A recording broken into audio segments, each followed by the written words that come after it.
সর্বদাকে স্মরণ করে সেই মহান আল্লাহ রাব্বুল আলামিনের প্রতি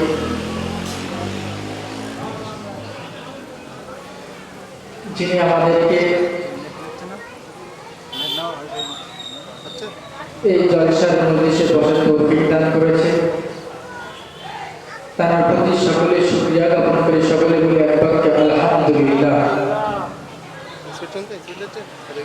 তারপরে পরে জানাই সেই মহান আল্লাহ নুরুল দুলাল আবু মুত্তালিব বিন নাফি আবু বকরের সাথী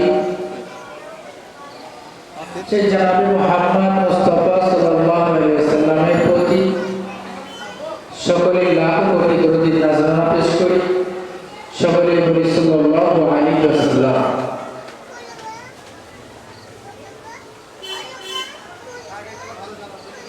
তো প্রিয় শ্রোতা মণ্ডলী, আমরা সকলেই জানি যে আজ বর্তমান জামানায় একটি পোস্ট খুব ভাইরাল হচ্ছে যে আই লাভ মোহাম্মদ। আমরা সকলে জানি তো নাকি? তো এই শব্দটার অর্থের দিকে যদি খেয়াল করি তাহলে তার মানে দাঁড়াচ্ছে যে আমি রাসূলুল্লাহকে ভালোবাসি। তো আজকে অধিকাংশ মানুষজন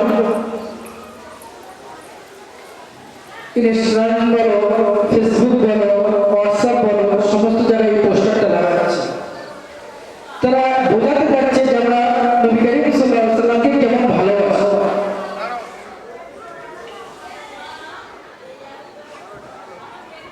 তো এখান থেকে 1400 বছর আগে সাহাবা কেরামরা রাসূল সাল্লাল্লাহু আলাইহি ওয়াসাল্লামকে ভালোবেসেছে। তা আমাদেরকে খেয়াল করতে হবে, দেখতে হবে সাহাবারা কেমন ভালোবেসেছে, আমরা কেমন ভালোবাসি। আর কিছু খানা খাবার সময় প্লেটের নিচে দস্তরখান রাখি না, আমরা মুখে ঠিক মতন দাড়ি রাখি না, সুন্নতি লিবাস রাখি না, অথচ এদিকে ইনস্টাগ্রাম বলো, ফেসবুক বলো, হোয়াটসঅ্যাপে আই লাভ মোহাম্মদ পোস্টার দিয়ে আমরা ভুলিয়ে দিচ্ছি। আমরা বুঝাতে যাচ্ছি রাসূল সাল্লাল্লাহু আলাইহি ওয়াসাল্লামকে আমরা ভালোবাসি। তো এটাই কি সে ভালোবাসা হবে? সাহাবারা কেমন ভালোবেসেছে আমাদের সাহাবাদেরকে জীবনী বলে বোঝা যাবে। যেমন একটি সাহাবা ঘটনা বলে আপনারা বুঝতে পারবেন। আবু তালহা রাদিয়াল্লাহু তাআলা আনহু, তিনি একবার যুদ্ধের সময় যুদ্ধ করতে করতে দেখলেন যে অনেক দূর থেকে হুজুর সাল্লাল্লাহু আলাইহি ওয়াসাল্লামের দিকে একটি কাফের বেদুইনদের দিকে একটি তীর আসছে। তো সে হযরত আবু তালহা রাদিয়াল্লাহু তাআলা আনহু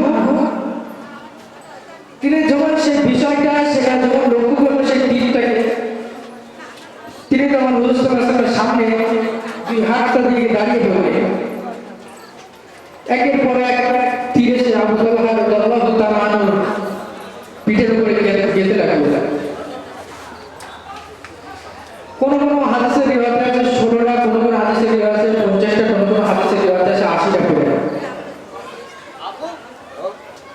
তো হযরত আবু তালহা রাদিয়াল্লাহু তাআলা আনহু পিঠে যখন একের পর এক তীর এসে গেঁথে যায়, তিনি এতটা পরিমাণ কষ্ট পায় না যে তিনি হুজুর সাল্লাল্লাহু আলাইহি ওয়াসাল্লামের দিকে দাঁড়িয়ে আছে। হুজুর সাল্লাল্লাহু আলাইহি ওয়াসাল্লাম বলছে, আবু তালহা তোমার কি কোনো কষ্ট হচ্ছে? তা আবু তালহা রাদিয়াল্লাহু তাআলা আনহু বলেন, ইয়া রাসূলুল্লাহ, ইয়া হাবিবাল্লাহ, আমি আবু তালহা আমার জীবনের শেষ মুহূর্ত পর্যন্ত আমার জীবনটাকে আমার শরীরকে টুকরো টুকরো করে দেওয়া হয়, আমি আবু তালহা আমি আপনার জন্য জীবন দিয়ে দেবো, তবু আমার কোনো কষ্ট হয় না। যদি বলুন না সুবহানাল্লাহ। জি, এমন ছিল সাহাবাদেরকে ভালোবাসা। সাহাবারা জীবন পোশাক কেমন ভাবে করেছেন দুনিয়ার বুকে, যেমন একটি ঘটনা বলে বুঝতে পারবে। আল্লাহ রাসূলের অনেক সাহাবা ছিল, বুঝতে পারছেন তো আমার কথা?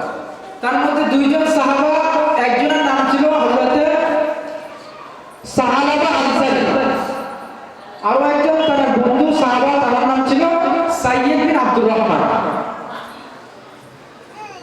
তাই সাহাবা আনসারী আর সাইয়্যিদ বিন আব্দুর রহমান তাদের দুজনের খুবই গভীর সম্পর্ক, তাদের দুজনের খুবই বন্ধুত্ব সম্পর্ক ছিল।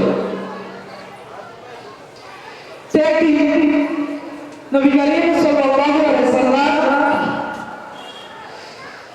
সাহাবাদেরকে ডেকে গিয়ে বলল যে অমুক জায়গায় একটা যুদ্ধ হচ্ছে, সেই যুদ্ধে তোমাদেরকে যেতে, অংশগ্রহণ করতে হবে, যেতে হবে। তো সমস্ত সাহাবারা সেখানে আসার পরে তারা নিজেরা বোঝাতে লাগলো, সেই যুদ্ধে যাওয়ার জন্য প্রস্তুতি নিতে লাগলো। এদিকে সেই দুইজন সাহাবা হযরত আবু বাসির আর সাইয়্যিদ বিন আব্দুর রহমান, তারাও সে আল্লাহ রাসূলের সেই মাশওয়ারা থেকে যখন বাড়ির পথে আসছে, আস্তে আস্তে রাস্তার ধারে দুজনে দাঁড়িয়ে যায়। হযরত সাহাবা আনসারী আর সাইয়্যিদ বিন আব্দুর রহমান দুই বন্ধু নিজেদের মধ্যে কথোপকথন করতে লাগলো।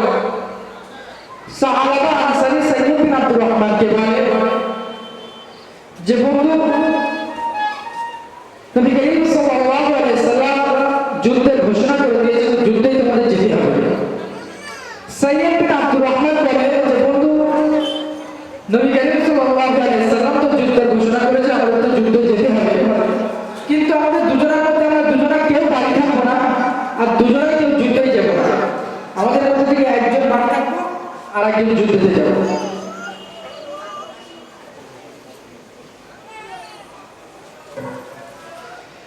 সৈয়দ বিন আব্দুর রহমান সালাবা আনসারীকে অনেকক্ষণ বলার পরে তিনি বললেন যে আমি সৈয়দ বিন আব্দুর রহমান, আমি যুদ্ধে অংশগ্রহণ করি, ও আমার বন্ধু সালাবা তুমি আমার বাড়ি আমাদের বিবি বাচ্চা বোনদেরকে বৃদ্ধ মানুষদেরকে তুমি খেয়াল রাখবে।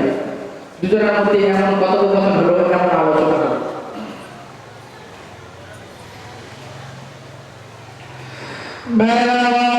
একটু কান খুলে শুনে রাখবেন, একটু ভালো করে বোঝার চেষ্টা করবেন। আল্লাহ নবীর অনেকজন সাহাবা ছিল, তাদের মধ্যে থেকে দুইজন সাহাবা, একজনের নাম সৈয়দ বিন আব্দুর রহমান আর একজনের নাম সালাবা আনসারী। এই সৈয়দ বিন আব্দুর রহমান আর সালাবা আনসারী একবার নবী করিম সাল্লাল্লাহু আলাইহি সাল্লামের দরবারে যান। নবী করিম সাল্লাল্লাহু আলাইহি সাল্লাম তিনি একটি যুদ্ধের ঘোষণা করে দেন। হযরত সালাবা আনসারী আর সৈয়দ বিন আব্দুর রহমান সেই বাসাতে ছিলেন। তারা দুজনে ভাবতে লাগলো, হ্যাঁ নবী করিম সাল্লাল্লাহু আলাইহি সাল্লাম যুদ্ধে যেতে বললো, আমাদের তো যুদ্ধে যেতে হবে। হযরত সালাবা আনসারী আর সৈয়দ বিন আব্দুর রহমান সেখান থেকে যখন বাড়ির পথে রওনা দেয়, বাড়ির পথে আসার সময় রাস্তার ধারে দুজন দাঁড়িয়ে যায়। ও আমার বন্ধু সালাবা আনসারী, আমি সৈয়দ বিন আব্দুর রহমান, ও আমার বন্ধু, যে নবী বলেছে যুদ্ধে যাবার কথা, ওই নবী তো আবার বলেছে তোমাদের বাড়ি বৃদ্ধ মানুষদেরকে খেয়াল রাখতে। যে নবী বলেছে যুদ্ধে যাবার কথা, ওই নবী তো আবার বলেছে তোমাদের বাড়ি বাচ্চাদেরকে খেয়াল রাখতে। ও আমার বন্ধু সালাবা আনসারী, আমি সৈয়দ বিন আব্দুর রহমান, আমরা দুজনাই কেউ যুদ্ধের ময়দানে যাব না, আমরা দুজনাই কেউ বাড়িতে থাকবো না। ও আমার বন্ধু সালাবা আনসারী, আমি সৈয়দ বিন আব্দুর রহমান, আমি ওই যুদ্ধে অংশগ্রহণ করব। ও আমার বন্ধু সালাবা, তুমি আমার বাড়িটা খেয়াল রাখবে। ও আমার বন্ধু সালাবা, তুমি আমার বাড়িটাকে লক্ষ্য রাখবে। ও আমার বন্ধু সালাবা আনসারী, আমি সৈয়দ বিন আব্দুর রহমান, আমি ওই যুদ্ধে অংশগ্রহণ করব। জি, হযরত সৈয়দ বিন আব্দুর রহমান আর সালাবা আনসারীর মধ্যে এমন কথোপকথন শেষ হয়ে গেল। এদিকে সৈয়দ বিন আব্দুর রহমান ঢাল তলোয়ার নিয়ে বন্দুক নিয়ে যুদ্ধের ময়দানে অংশগ্রহণ করতে লাগলো, আর এদিকে বাড়িতে হযরত সালাবা আনসারী সৈয়দ বিন আব্দুর রহমানের বাড়ির সামনে পাহারা দিতে লাগলো।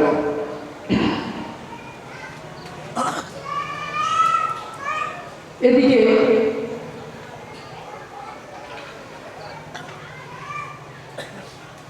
আমরা সকলেই জানি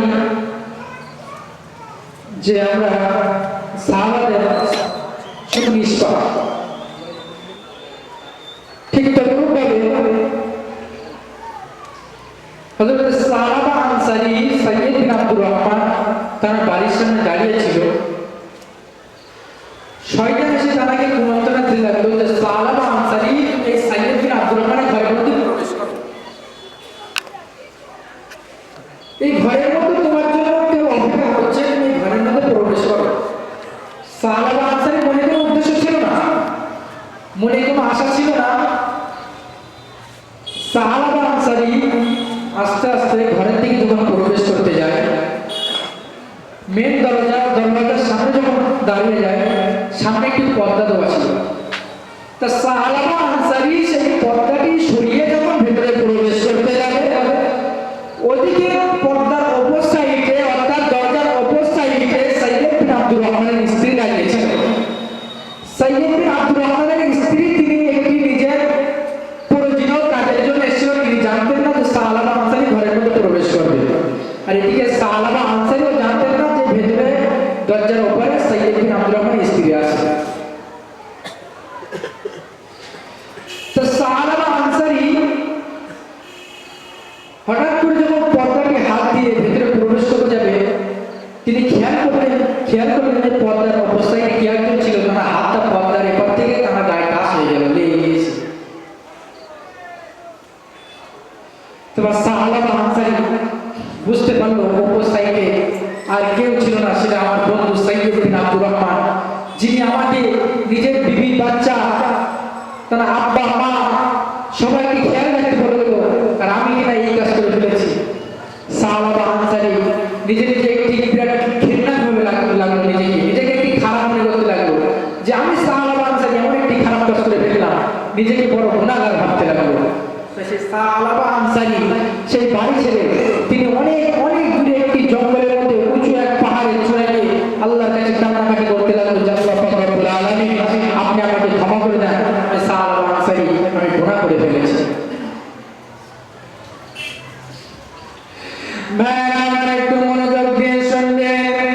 সাহাবা আনসারী সাইয়্যিদ বিন আব্দুর রহমানের বাড়ির সামনে অপেক্ষা করতে লাগলো, তিনি তার বাড়িটাকে খেয়াল রাখতে লাগলো। এদিকে শয়তান আল্লাহর কাছে নথিভুক্ত হয়েছে, আল্লাহ তাআলা আমি তোমার বান্দাদেরকে ধোঁকা দিতে থাকবো। এদিকে শয়তান এসে সাহাবা আনসারীকে ধোঁকা দিতে লাগলো। ও সাহাবা আনসারী, তুমি একবার এই ঘরের মধ্যে প্রবেশ করো। ও সাহাবা আনসারী, এই ঘরের মধ্যে তোমার জন্য কেউ অপেক্ষা করছে। ও সাহাবা আনসারী, একবার তুমি এই ঘরের মধ্যে প্রবেশ করো। এদিকে সাহাবা আনসারীর মনে কোনো আশা ছিল না, সাহাবা আনসারীর মনে কোনো উদ্দেশ্য ছিল না। সাহাবা আনসারী আস্তে আস্তে ঘরের দরজার সামনে যখন দাঁড়িয়ে যায়, ঘরের দরজার গেটের পর্দাটা যখন সরিয়ে ভেতরে প্রবেশ করতে যাবে, সাহাবা আনসারী তখন খেয়াল করলো তার হাতটা পর্দার এপার সাইড থেকে কোনো একটি মানুষের গায়ে স্পর্শ হয়ে গিয়েছে। পর্দার অপর সাইডে সাইয়্যিদ বিন আব্দুর রহমানের স্ত্রী দাঁড়িয়ে ছিল। সাইয়্যিদ বিন আব্দুর রহমানের স্ত্রী তিনি জানতেন না সাহাবা আনসারী ঘরের মধ্যে প্রবেশ করবে। এদিকে সাহাবা আনসারী তিনিও জানতেন না যে সাইয়্যিদ বিন আব্দুর রহমানের স্ত্রী অপর সাইডে দাঁড়িয়ে আছে। সাহাবা আনসারী নিজেকে বড় গুনাহগার ভাবতে লাগলো, নিজেকে বড় হতভাগা ভাবতে লাগলো। সাহাবা আনসারী নিজেকে বড় গুনাহগার ভেবে তিনি লোকালয় ছেড়ে দিয়ে একটি গহীনতম জঙ্গলের মধ্যে একটি উঁচু পাহাড়ের চূড়ায় গিয়ে আল্লাহর কাছে ফরিয়াদ করতে লাগলো, আল্লাহ রব্বুল আলামিন, আমি সাহাবা আনসারী আমি গুনাহ করে ফেলেছি, আমি সাহাবা আনসারী আমি একটি খারাপ কাজ করে ফেলেছি। আল্লাহ রব্বুল আলামিন, আমি সাহাবা আপনি আমাকে মাফ করে দিন। আল্লাহ রব্বুল আলামিন, আমি সাহাবা আপনি আমাকে ক্ষমা করে দিন। হযরত সাহাবা আনসারী এক উঁচু পাহাড়ের চূড়ায় এসে আল্লাহ পাক রব্বুল আলামিনের কাছে খুব কান্নাকাটি করতে লাগলো আর বলতে লাগলো যে আল্লাহ আমাকে ক্ষমা করে দিন, আমাকে ক্ষমা করে দিন। আমার কথা বুঝতে পারছেন তো? না এদিকে যুদ্ধ শেষ হয়ে যায়, তার বন্ধু একজন বন্ধু কোথায় গিয়েছিল? যুদ্ধের ময়দানে গিয়েছিল। নাম কি ছিল? সাইয়্যিদ বিন আব্দুর রহমান। তো সেই সাইয়্যিদ বিন আব্দুর রহমান যুদ্ধ শেষে তিনি যখন বাড়িতে ফিরে এসে দেখলো যে তার বন্ধুকে তো যে দায়িত্ব দিয়ে গিয়েছে সাহাবা আনসারীকে আমার ঘর বাড়িকে খেয়াল রাখতে, আমার বন্ধু তো বাড়ির সামনে নেই। তিনি তার স্ত্রীকে বলল যে আমার যে বন্ধুকে দায়িত্ব দিয়ে গিয়েছিলাম বাড়ির সামনে খেয়াল রাখার জন্য, আমার বন্ধু কোথায়? তার স্ত্রী বলল জি আপনার বন্ধুর সাথে আমার একটা ভুল বোঝাবুঝি হবার কারণে তিনি এখান থেকে অনেক দূরে চলে গিয়েছে, কিন্তু আমি লোককে শুনেছি যে তিনি নাকি এই লোকালয় ছেড়ে বহু দূরে চলে গিয়েছে। এদিকে সাইয়্যিদ বিন আব্দুর রহমান সবেমাত্র যুদ্ধ থেকে ফিরে এসে ক্লান্ত ভাব তিনি ওই অবস্থায় তিনি সাহাবা আনসারী খুঁজে চলে গেলেন। তিনি ওই অবস্থায় সাহাবা আনসারী খুঁজে গহীনতম সে জঙ্গলে প্রবেশ করলেন যে সাহাবা আনসারী আমার সে বন্ধুরা কোথায়।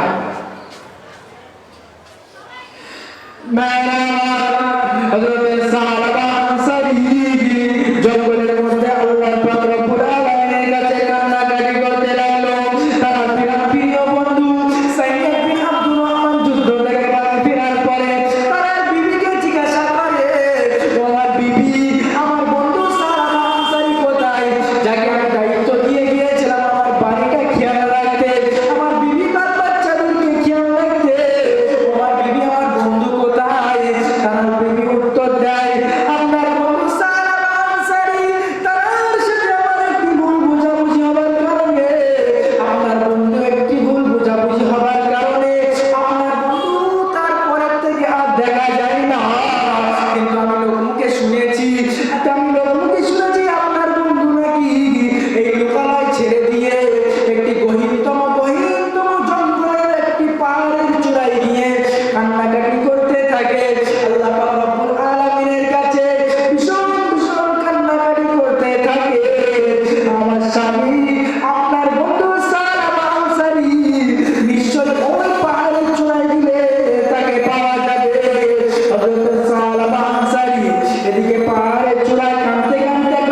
যতক্ষণ না পর্যন্ত আল্লাহ পাক রব্বুল আলামিন আমার এই গুনাহকে মাফ না করবে ততক্ষণ পর্যন্ত আমি বাড়িতে ফিরব না।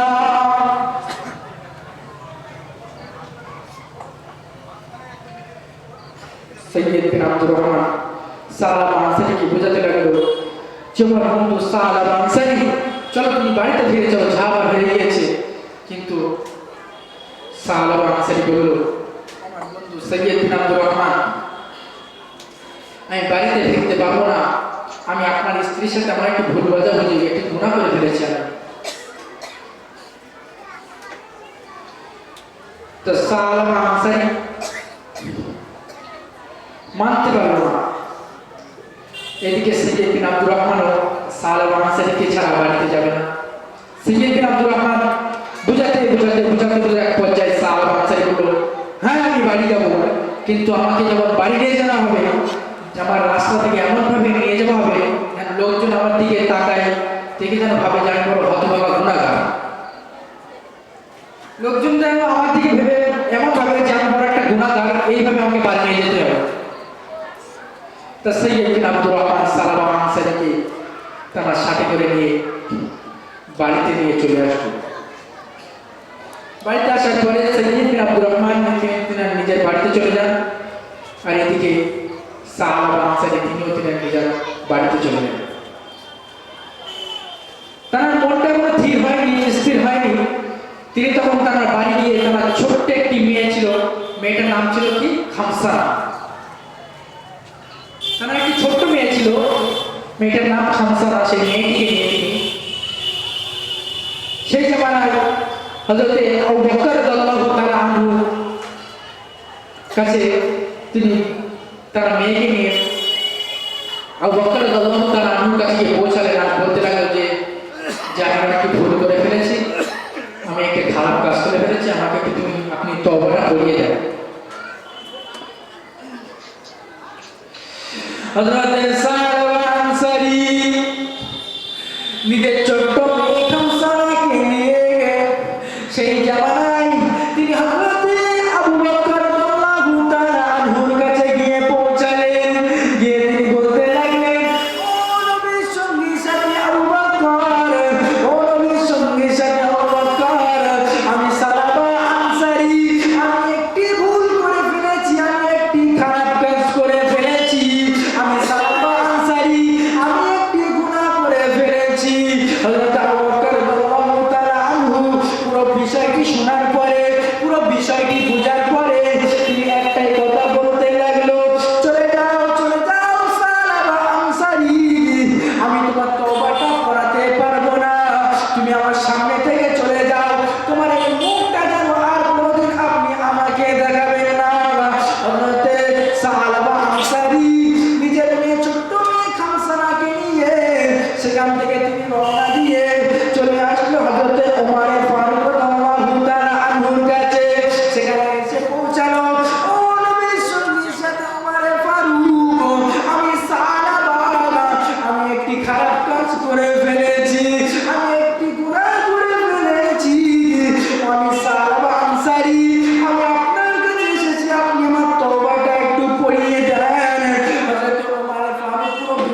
হযরত সালাবা আনসারী সর্বপ্রথম হযরত ওমর ফারুক রাদিয়াল্লাহু তাআলা আনহুর কাছে পৌঁছলেন। সেখান থেকে হযরত ওমর ফারুক রাদিয়াল্লাহু তাআলা আনহু তাকে বললেন যে আমি তোমার তওবাটা করাতে পারবো না। তারপরে চলে যায় হযরতে আবু বকর রাদিয়াল্লাহু থেকে ওমর ফারুক, তারপর সেখান থেকে আলী রাদিয়াল্লাহু তাআলার কাছে পৌঁছলেন। তা সবাই এক কথাই বলল যে সালাবা তুমি যে খারাপ কাজে গুনাহ করেছো, আমরা তোমাকে তওবাটা করাতে পারবো। তো সালাবা আনসারী মনে বড় দুঃখ নিয়ে, মনে বড় কষ্ট নিয়ে সেখান থেকে বিদায় নিয়ে চলে আসে। আর নিজের মেয়েকে বলতে লাগলো, আমার বেটি খামসা না, এই জামানায় যখন আমার হাবিব বেঁচে আছে, চলো আমরা শেষ পর্যন্ত আমার হাবিবের কাছে যাই, সেখানে একটা ফয়সালা হয়ে যাবে, আমার তওবাটা করা হয়ে যাবে।